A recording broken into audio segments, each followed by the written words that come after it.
Hello दोस्तों, कैसे हैं आप सब। दोस्तों मैं सी सुमित त्यागी, आप देख रहे हैं सुमित सर क्लासेस। और आज के अपने लेक्चर में मैं आपके साथ डिस्कस करने आया हूँ जर्नल एंट्रीज। क्लास 11th का टॉपिक है वैसे तो ये, बट आप किसी भी लेवल पे हों, जर्नल एंट्रीज हमेशा से ही आप लोगों के लिए अकाउंट्स का एक बहुत इंपॉर्टेंट टॉपिक रहा है। कैसे किसी भी ट्रांजेक्शन को जर्नल एंट्री में बदला जाता है, किस पार्ट का डेबिट किया जाएगा, किस पार्ट को क्रेडिट किया जाएगा, इन्हीं सभी चीज़ों का आज मैं आपके साथ डिस्कशन करूंगा अपने इस लेक्चर में। तो शुरू करते हैं आज का अपना ये लेक्चर दोस्तों।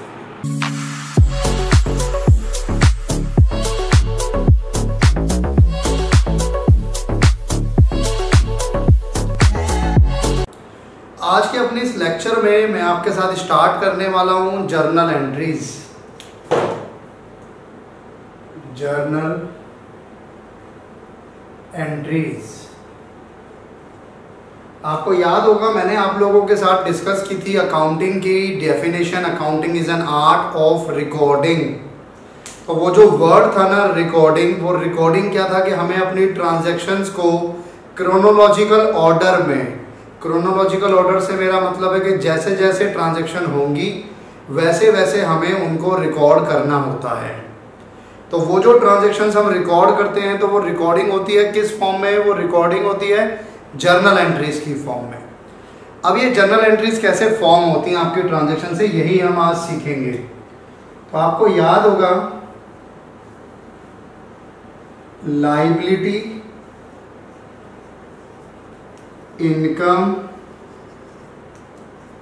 कैपिटल, एसेट, एक्सपेंसेस या तो इंक्रीज होंगे या डिक्रीज होंगे। ये मैंने आपको रूल कल अपने लास्ट लेक्चर में बताया था। लायबिलिटी, इनकम, कैपिटल, इसमें से कुछ भी इंक्रीज होगा तो क्रेडिट किया जाएगा और इन्हीं में से अगर कुछ भी डिक्रीज होगा तो डेबिट किया जाएगा।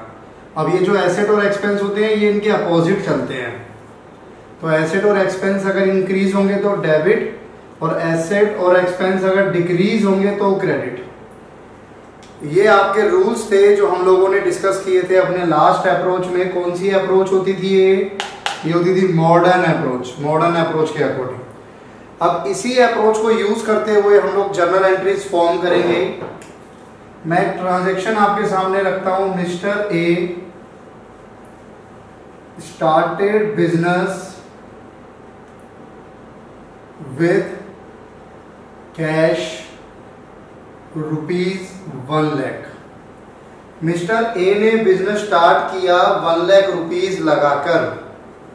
अब वही रूल जो हमने लास्ट लेक्चर में पढ़ा था कि सबसे पहले हमें 2 अकाउंट देखने हैं। कौन से 2 अकाउंट इंपैक्ट होंगे? एक होगा आपका कैश और एक होगी आपकी कैपिटल। फिर आपको ये चेक करना होता है कि ये जो 2 अकाउंट है, क्योंकि जब ओनर ने बिजनेस में पैसा लगाया तो बिजनेस में कैश आया और बिजनेस की कैपिटल इंक्रीज हुई। तो 2 अकाउंट हमने पता लगा लिए कौन से 2 अकाउंट इंपैक्ट कर रहे हैं, कैश एंड कैपिटल। फिर हमें ये देखना है कैश इनमें से क्या है। तो हमने पाया कैश हमारा एसेट है और कैपिटल तो हमारी कैपिटल है ही। हमारे अगले स्टेप में हमको ये चेक करना होता है कि कैश, जैसे बिजनेस में कैश इंक्रीज हो रहा है या डिक्रीज हो रहा है इस ट्रांजैक्शन में। तो क्योंकि आपने बिजनेस में पैसा लगाया है तो बिजनेस में कैश इंक्रीज हो रहा है, तो एसेट इंक्रीज हो रहा है। और कैपिटल भी बिजनेस में इंक्रीज होती है जब ओनर पैसा लगाता है, इन्वेस्ट करता है अपने बिजनेस में। अब आप चेक करो, एसेट अगर इंक्रीज होगा, एसेट अगर इंक्रीज होगा तो डेबिट, कैपिटल अगर इंक्रीज होगी, कैपिटल अगर इंक्रीज होगी तो क्रेडिट। मैंने आपको लास्ट लेक्चर में बताया था कि ऐसा नहीं हो सकता कि दोनों डेबिट आ जाएं या दोनों क्रेडिट आ जाएं, एक डेबिट एक क्रेडिट ही चलेगा। यहां तक तो सर हमने लास्ट क्लास में भी पढ़ लिया था। अब जर्नल कैसे फॉर्म होती है ये ध्यान से देखना। अब ये रूल्स हैं, इनके पीछे लॉजिक नहीं ढूंढना है आपको, ये रूल्स हैं। जैसे मैंने पहले भी डिस्कस किया था कि 2 + 2, तो जो प्लस का एडिशन का साइन है, उस साइन का मतलब ही है कि आपको ऐड करना है। आप उस साइन में रूल नहीं ढूंढोगे कि भाई आपको बताया 2 + 2, तो आप इसमें नहीं ढूंढोगे लॉजिक कि ये लगाया तो प्लस क्यों हुआ, ये साइन है उसका। तो ऐसे ही जो जर्नल एंट्रीज में आपको कराने जा रहा हूं वो रूल्स हैं, लॉजिक नहीं ढूंढना है आपको उसमें, सिंपल एकदम। जो डेबिट है पहले वो उठाओ, कौन हुआ है डेबिट, क्या नाम है उसका, कैश। कैश लिखा, जो डेबिट है पहले वो लिखा है मैंने, कैश। A/C यानी account, cash account debit, DR, cash account debit. फिर जो कैपिटल है वो लिखना है, और कैपिटल नीचे आएगा, इसके नीचे थोड़ा सा जगह छोड़कर 2 लगाकर, 2 कैपिटल अकाउंट। तो मैंने क्या किया, जो डेबिट था पहले उसको लिखा, कैश अकाउंट डेबिट। 2 जो क्रेडिट है फिर उसको नीचे लिखूंगा 2 लगा के, 2 कैपिटल अकाउंट। बस 1 लाख रुपीज इन्वेस्ट हुआ तो 1 लाख यहां पर और 1 लाख यहां पर। इसके नीचे एक नरेशन भी लिखी जाती है बीइंग लगाकर, being cash introduced in business. तो ये इसी को ही नरेट किया जाता है ताकि एंट्री देख के पता लग जाए देखने वाले को कि ये एंट्री किस चीज से रिलेट करती है। इसका अपना फॉर्मेट है, वो भी मैं आपको धीरे धीरे बताऊंगा, पहले आप एंट्री सब पढ़ाना सीखें। तो हमने क्या किया, मिस्टर ए ने बिजनेस स्टार्ट किया, 1 लाख लगाया। कौन से 2 अकाउंट इंपैक्ट हुए, कैश और कैपिटल। कैश किस में फॉल करता है, एसेट में। कैपिटल तो है ही कैपिटल। बिजनेस के पॉइंट ऑफ व्यू से चलना हमेशा, बिजनेस में कैश इंक्रीज हुआ यानी एसेट इंक्रीज हुआ, बिजनेस में कैपिटल इंक्रीज हुई, एसेट इंक्रीज होता है तो डेबिट, कैपिटल इंक्रीज होती है तो क्रेडिट। ये आपको याद रखना पड़ेगा। जो डेबिट है पहले उसको उठाया, कैश अकाउंट लिखा डेबिट। जो क्रेडिट है उसको नीचे लिखना है, थोड़ा सा गैप देके 2 करके। क्रेडिट में 2 आता है, क्रेडिट नहीं आता, CR नहीं लिख रहे, डेबिट में DR लिखते हैं, 2 कैपिटल अकाउंट। ये नरेशन है। तो कुछ इस तरीके से आपको जर्नल एंट्रीज फॉर्म करनी होती हैं। एक ट्रांजैक्शन और देखते हैं, ऐसे ही एक ट्रांजैक्शन और देखिएगा, परचेज्ड गुड्स ₹5,000।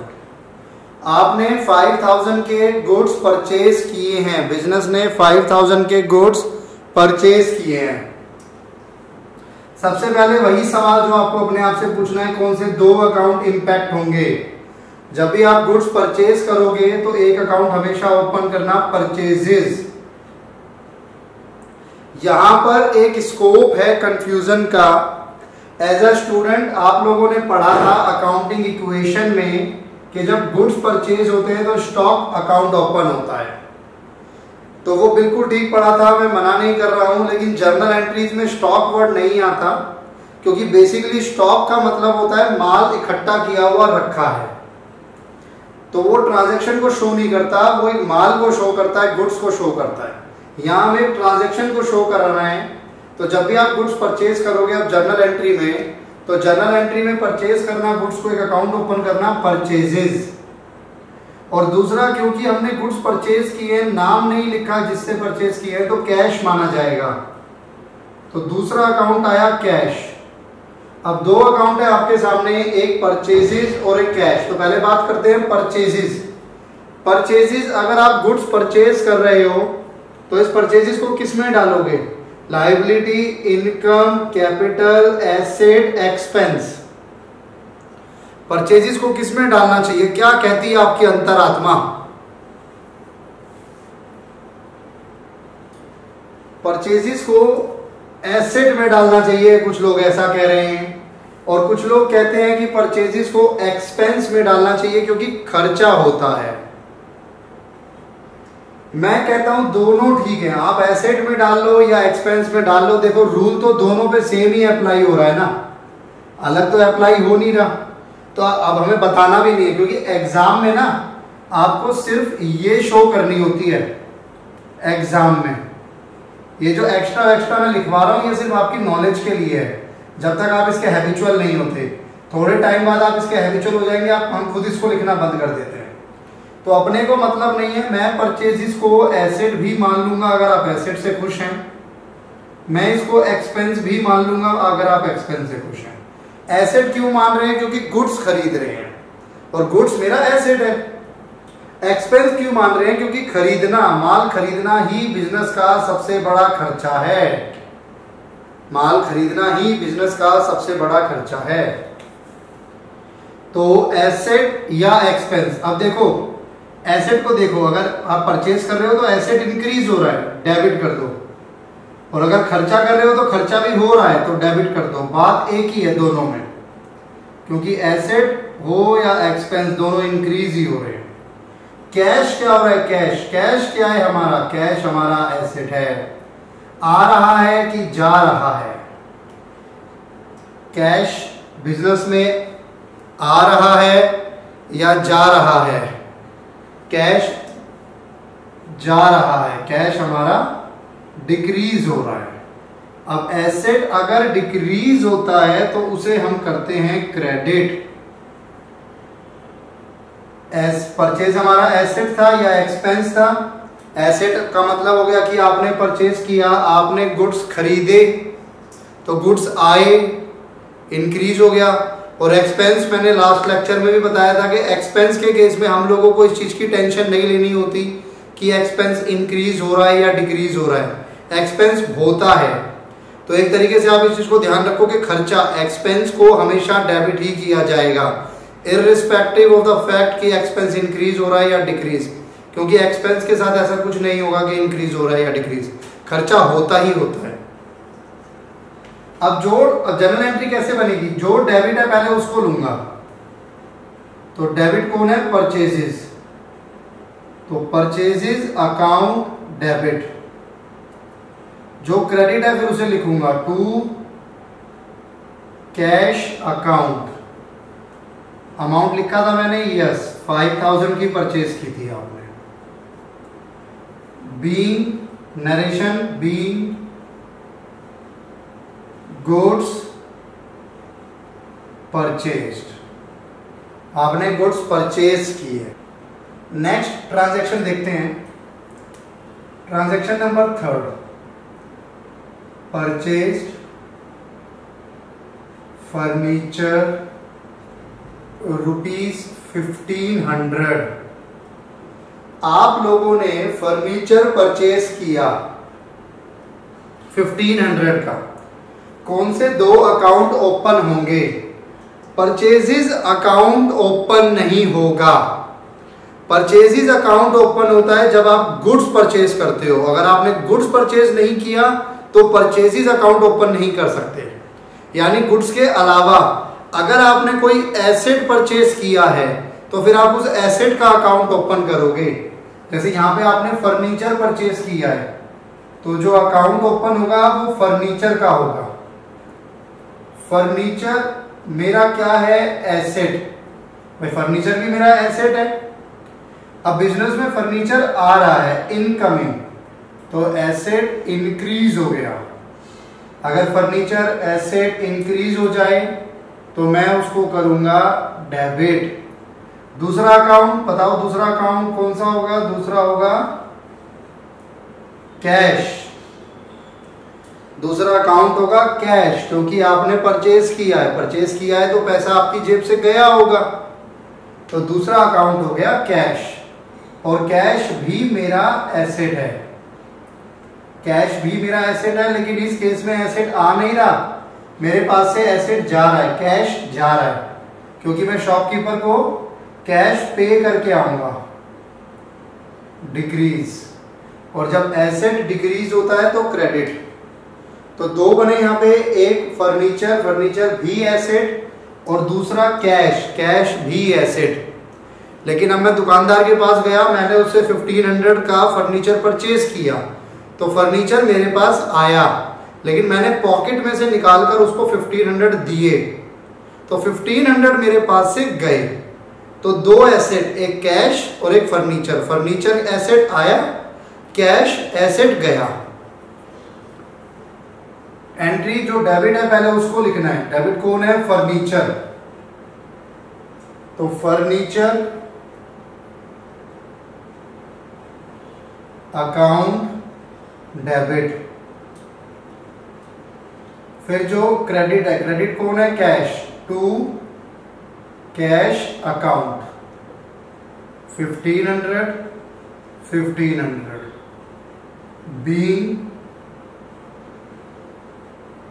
Furniture purchased. ये मेरी एंट्री। एक ट्रांजैक्शन और देखिए इसके बाद,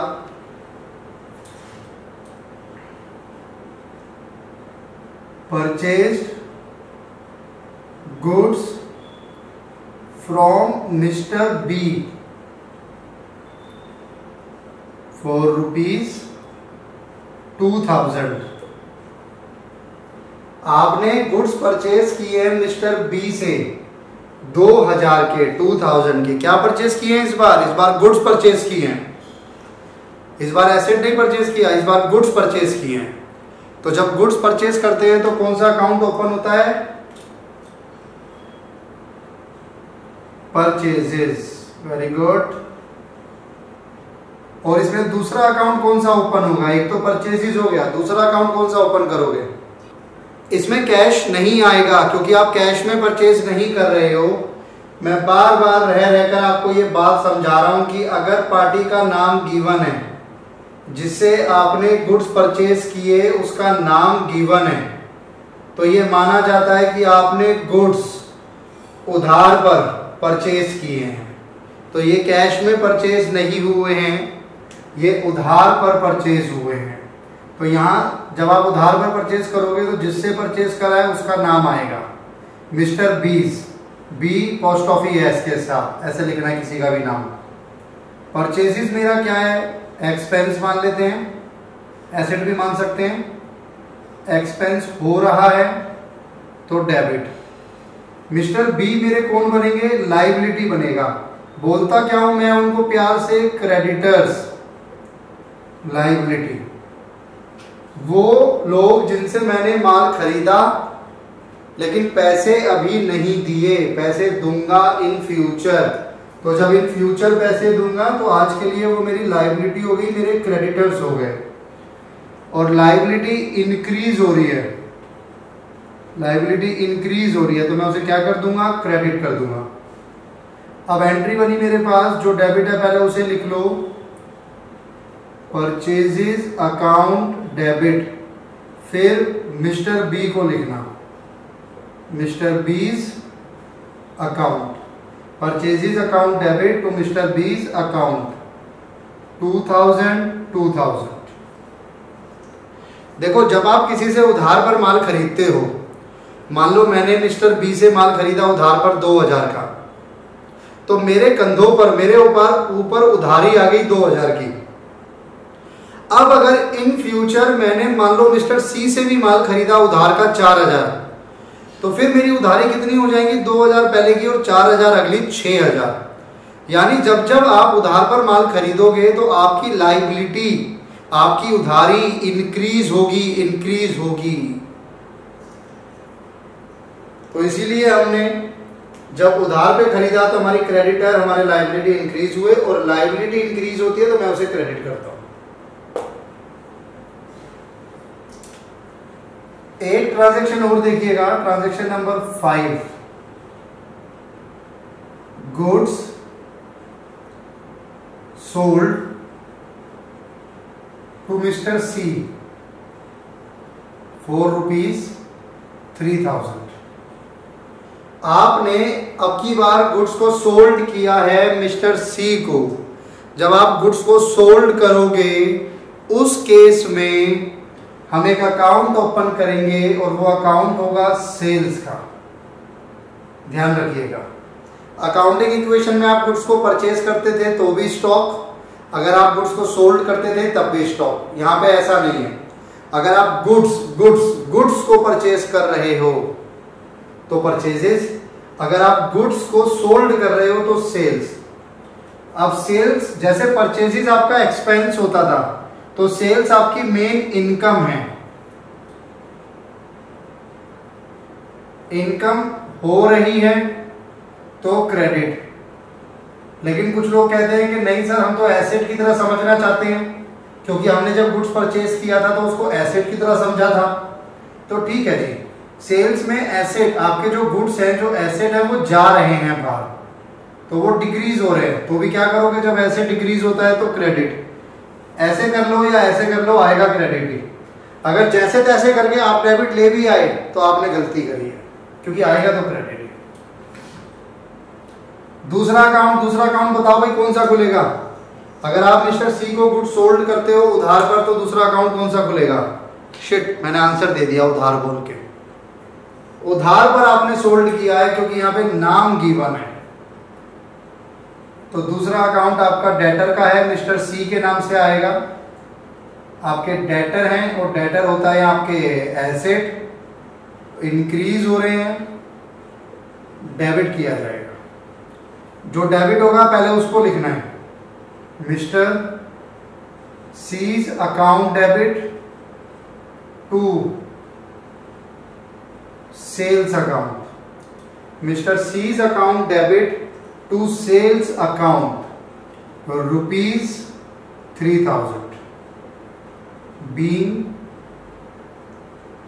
goods sold। और समझते हैं, एक ट्रांजैक्शन और देखते हैं। Goods sold to mister D in cash ₹2500। कोई मिस्टर डी हैं, उनको भी हमने माल बेचा है, और ये जो माल बेचा है हमने वो कैश में बेचा है, कैश में। तो इस बार भले ही आपको नाम गिवन है, लेकिन उसका कोई यूज नहीं है, क्योंकि आपने कैश में बेचा है। तो आपने गुड्स सोल्ड किए हैं। गुड्स सोल्ड करोगे तो एक अकाउंट ओपन होगा जिसका नाम है सेल्स। गुड्स सोल्ड करोगे तो एक अकाउंट ओपन होगा जिसका नाम है सेल्स। सेल्स मेरी इनकम है, इंक्रीज होगी, क्रेडिट किया जाएगा। या फिर ऐसे कह लो कि एसेट है, कोई सेम है, डिक्रीज होगा तो डेबिट किया जाएगा। दूसरा अकाउंट इस बार कौन सा खुलेगा। पिछली बार तो आपने उधार पर बेचे थे तो डेटर खोल दिया, इस बार आपने उधार पर नहीं बेचा है, आपने कैश में बेचा है, तो अकाउंट आएगा कैश। कैश मेरा क्या हो रहा है इस क्वेश्चन में, बताओ भाई।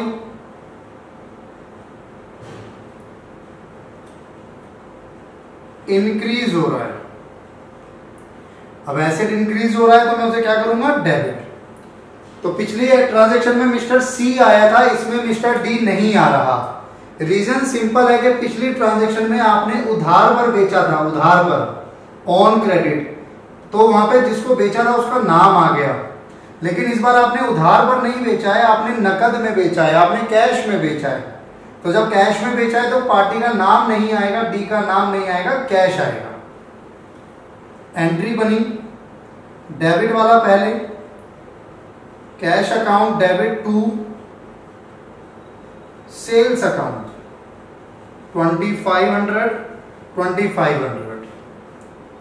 Being goods sold. तो हमने सेल्स की दो अलग अलग एंट्री देखी, एक जब उधार पर सोल्ड होगा तो क्या होगा, और एक जब कैश में सोल्ड होगा तब क्या होगा। Transaction number 7, cash deposited into bank ₹1000। आपने क्या किया, अपने बिजनेस में आपने ना स्टार्टिंग में कैश लगाया था 1 लाख रुपीज, तो उसमें से कुछ कैश उठाकर 1000 रुपीज उठाकर आपने बैंक में डिपॉजिट करा दिया। अब बैंक भी आप ही का है, आप ही का बैंक अकाउंट है, उसमें आपने डिपॉजिट करा दिया।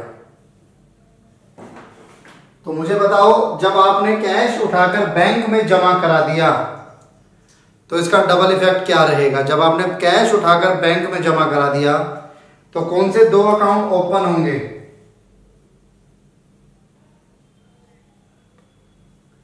एक कैश अकाउंट होगा और एक बैंक अकाउंट होगा। अब चाहे मेरा कैश हो या मेरा बैंक अकाउंट हो, वो दोनों ही मेरे क्या हैं, वो दोनों ही मेरे एसेट्स हैं। एसेट कैश भी आपका एसेट और बैंक भी आपका एसेट। अब कैश मेरे पास से, देखो मेरे बिजनेस है, मेरे बिजनेस में कैश रखा है, मेरी जेब में कैश भरा हुआ है, 1 लाख रुपए लाया था मैं, उसमें से 1000 रुपीज निकाल कर मैंने बैंक में जमा करा दिया, तो मेरी पॉकेट में से 1000 कम हो गए और मेरे बैंक में 1000 बढ़ गए। तो कैश क्या हो गया, डिक्रीज, और बैंक क्या हो गया, increase. Cash decrease, bank increase, दोनों एसेट हैं। अगर एसेट डिक्रीज होता है तो क्रेडिट और एसेट इंक्रीज होता है तो डेबिट। डिक्रीज होता है तो क्रेडिट और इंक्रीज होता है तो डेबिट। अब डेबिट वाला पहले उठाना है,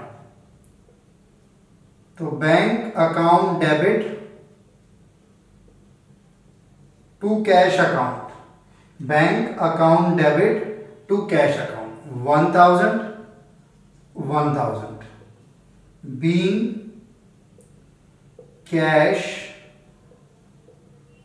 deposited into बैंक।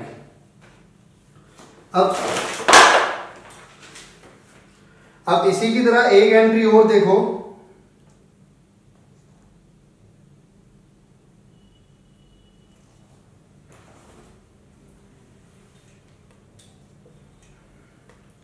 कैश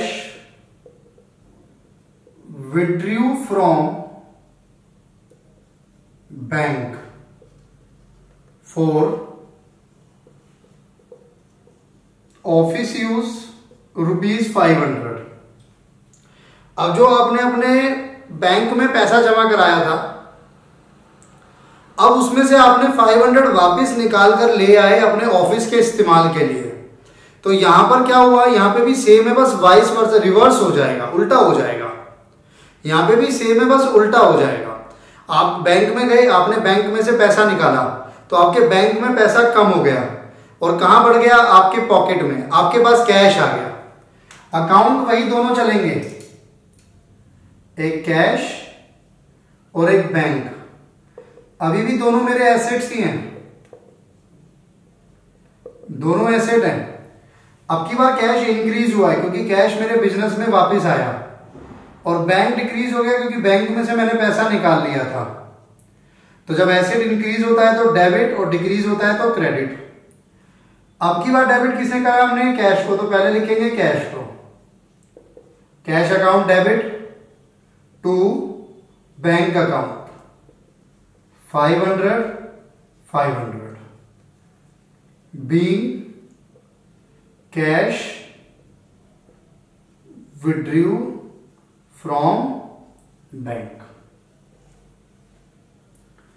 तो दोनों में देख लीजिए क्या फर्क आपको नजर आ रहा है। एक में पैसा बैंक में जा रहा है तो बैंक बढ़ रहा है, कैश घट रहा है। एक में पैसा बैंक से निकाला जा रहा है ऑफिस यूज के लिए, तो बैंक कम हो रहा है और कैश बढ़ रहा है। 9th एंट्री देखते हैं। एक एंट्री मैंने आपके साथ की थी जहां पर हम लोगों ने गुड्स सोल्ड किए थे मिस्टर सी को उधार पर। अब उसी से रिलेट एंट्री बताता हूं। कितने के गुड्स सोल्ड किए थे हमने उधार पर,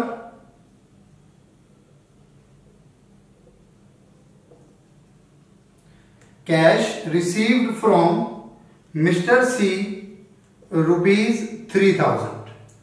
आपने 3000 के गुड्स उधार पर बेचे थे मिस्टर सी को। अब उनसे आपको 3000 रुपए रिसीव हो चुके हैं या हो गए हैं। तो क्या रिसीव हुआ, क्या रिसीव हुआ, कैश। तो एक अकाउंट जो ओपन होगा वो होगा कैश अकाउंट। दूसरा जिससे रिसीव हुए, किससे रिसीव हुए, मिस्टर सी। मिस्टर सी मेरे क्या थे, डेटर। कैश एसेट है और डेटर भी एसेट है। तो पहले तो यहां तक समझो, आपको कैश रिसीव हुआ मिस्टर सी से। ये मिस्टर सी कौन है, ये मिस्टर सी वो हैं जिनको हमने कभी उधार पर माल बेचा था और वो हमारे डेटर बने थे। आज वो शुभ घड़ी आ गई है जिस दिन मुझे उनसे पैसा मिल रहा है। क्या मिल रहा है मुझे? पैसा, कैश, रोकड़ा, नकद। एसेट है, इंक्रीज कर रहा है। अगर एसेट इंक्रीज कर रहा है तो डेबिट। और मिस्टर सी मेरे डेटर अब डिक्रीज हो रहे हैं। अब इन फ्यूचर मैं उनसे पैसा नहीं मांग पाऊंगा क्योंकि उन्होंने मुझे पैसा दे दिया, तो डेटर डिक्रीज हो रहे हैं। डेटर डिक्रीज हो रहे हो यानी एसेट डिक्रीज हो रहा है तो क्रेडिट। तो cash account debit to mister C's account 3000 being cash received from Mr. C। अब नेक्स्ट एंट्री में हम लोग रिलेट करेंगे अपनी एंट्री नंबर 4 को। एंट्री नंबर 4 में हमने मिस्टर बी से उधार पर माल खरीदा था, तो अब हम उनको पे करेंगे ₹2000। Cash paid to mister B ₹2000। ये आप रिलेट करना अपनी एंट्री नंबर 4 से। एंट्री नंबर 4 में आपने मिस्टर बी से माल खरीदा था, तो जब आपने उधार पर माल खरीदा था तो मिस्टर बी आपके क्या बने थे? Creditor, liability. अब हम अपनी लायबिलिटी चुका रहे हैं, हम अपना पैसा पे कर रहे हैं। तो जब लायबिलिटी को चुका रहा हूं, पे कर रहा हूं, तो मेरी लायबिलिटी क्या हो रही है? डिक्रीज, खत्म हो रही है। लायबिलिटी डिक्रीज होती है तो हम उसे करते हैं debit. On the other and second impact will be on cash account. Cash जो कि मेरा एसेट है, मुझे बताओ पैसा आ रहा है या जा रहा है? क्योंकि आप पे कर रहे हो तो जा रहा है, और एसेट डिक्रीज होता है तो हम उसे करते हैं क्रेडिट। तो पहले डेबिट वाला, mister B's account debit to cash account 2000 being cash paid to mister B. तो ये दो एंट्री, एक जब कभी आपने गुड्स उधार पर बेचे थे उसका पैसा मिला, एक कभी आपने गुड्स परचेज किए थे उधार पर उसका पैसा आपने पे किया। नेक्स्ट एंट्री ट्रांजैक्शन नंबर 11 देखिएगा। मैं सिंपल लिखता हूं, पेड रेंट ₹500। हमने रेंट पे किया है ₹500। कौन से दो अकाउंट ओपन करना चाहोगे?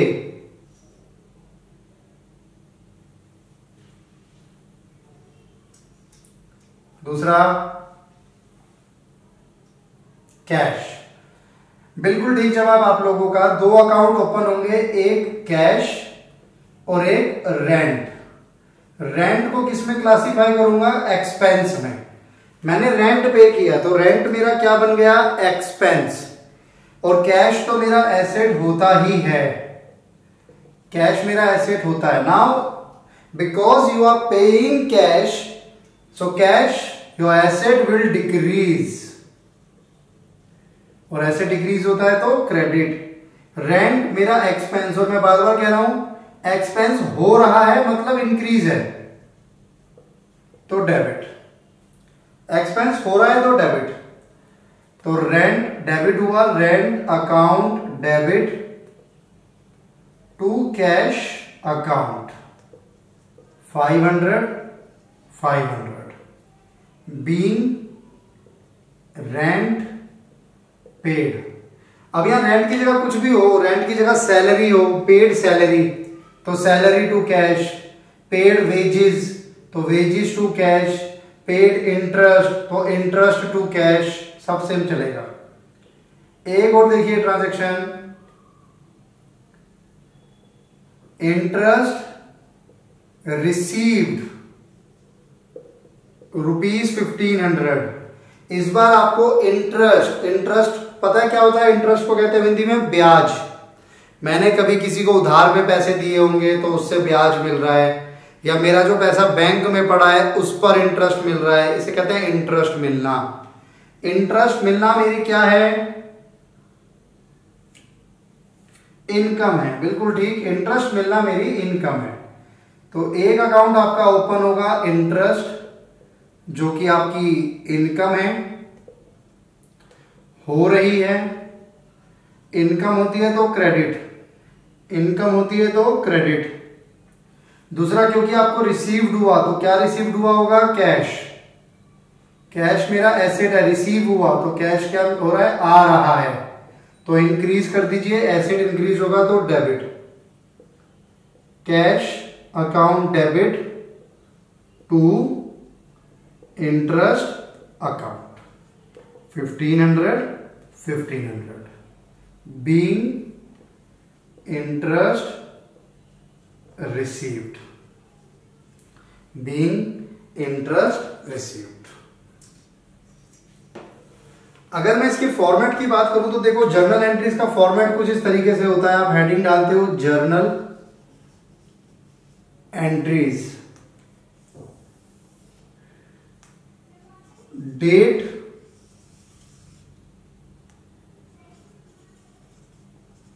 पर्टिकुलर्स,